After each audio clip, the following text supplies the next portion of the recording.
Halo semuanya, selamat datang di video Explainer UAS kelompok kami. Di video ini kami akan menyampaikan hasil evaluasi kelas online kami, yaitu Google Classroom untuk pemula dari platform inovasibelajar.id.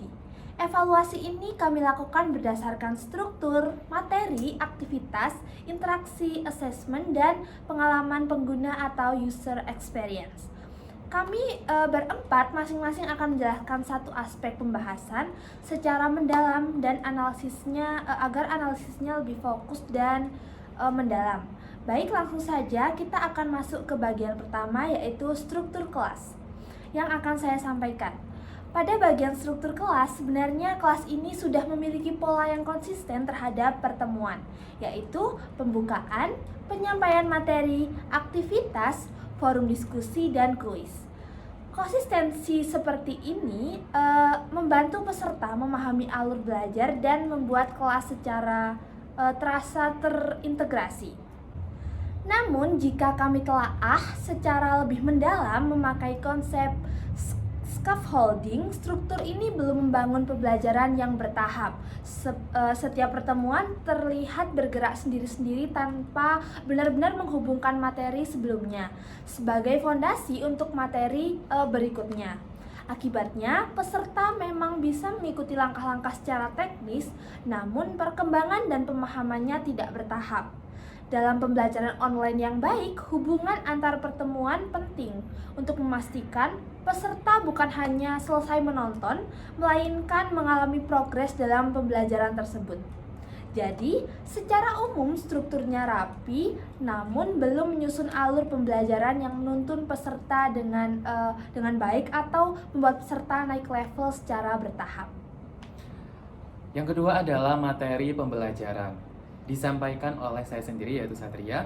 Untuk materi pembelajaran, kelas ini sangat bergantung pada video tutorial.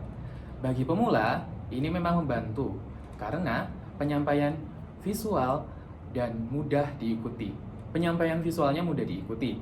Namun, ketika kita menilainya menggunakan teori multimedia Mayer, materi seperti ini kurang lengkap karena tidak menyertakan teks, rangkuman, atau poin inti di akhir.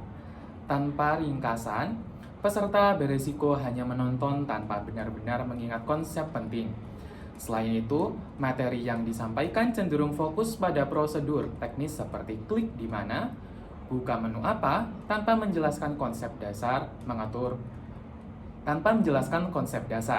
mengapa fitur itu penting, atau bagaimana perannya dalam pengelolaan kelas yang baik.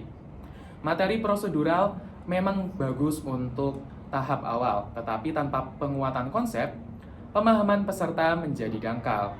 Mereka tahu caranya, tapi belum tentu tahu tujuannya.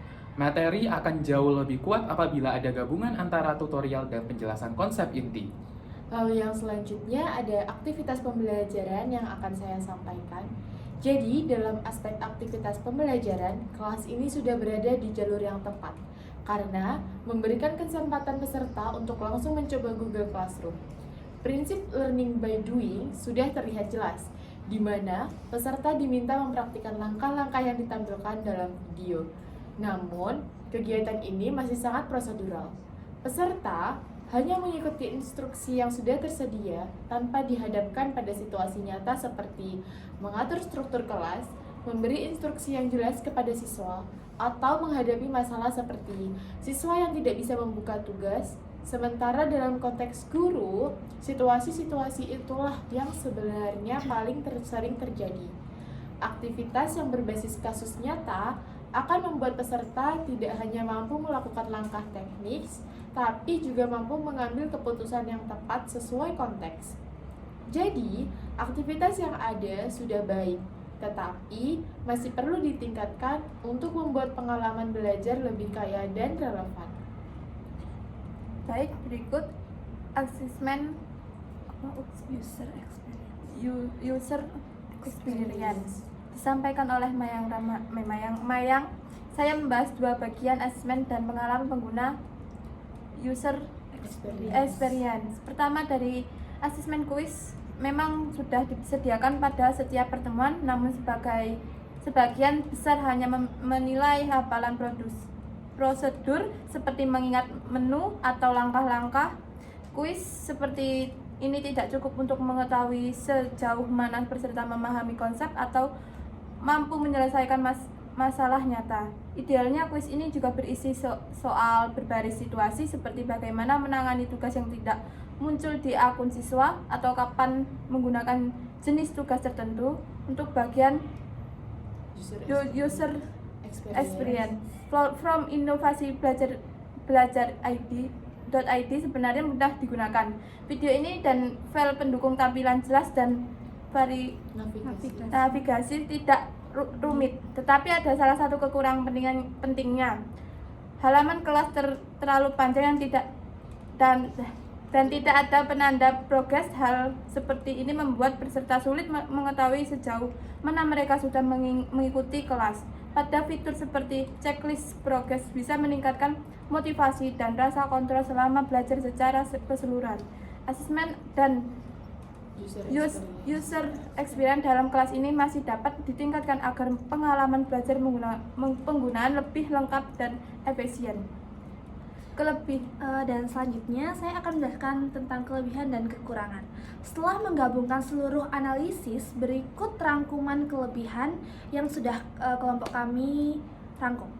Yang pertama adalah strukturnya rapi, konsisten, dan dapat dipahami. LMS ini mudah digunakan. Namun ada beberapa kekurangan utama. Materi terlalu fokus pada prosedur, minim konsep, aktivitas belum berbasis kasus nyata, interaksi forum rendah, kuis hanya menilai hafalan, tidak ada penanda progres di halaman LMS. Untuk rekomendasi dari kelompok kami, merekomendasikan beberapa hal berikut seperti menghubungkan materi antar pertemuan agar progres belajar lebih bertahap. Lalu yang kedua, menambah poin inti atau ringkasan di setiap akhir materi. Lalu yang ketiga, menyediakan aktivitas berbasis kasus yang relevan untuk guru. Yang keempat, menambah pertanyaan pemantik agar forum diskusi lebih hidup. Lalu yang terakhir, membuat kuisis berbasis situasi dan menambahkan indikator progres pada LMS. Terima kasih telah menyimak video eksperimen kami. Semoga hasil evaluasi ini bermanfaat dan dapat menjadi masukan pengembangan kelas Google Classroom selanjutnya. Sampai jumpa di video kami berikutnya. Terima kasih.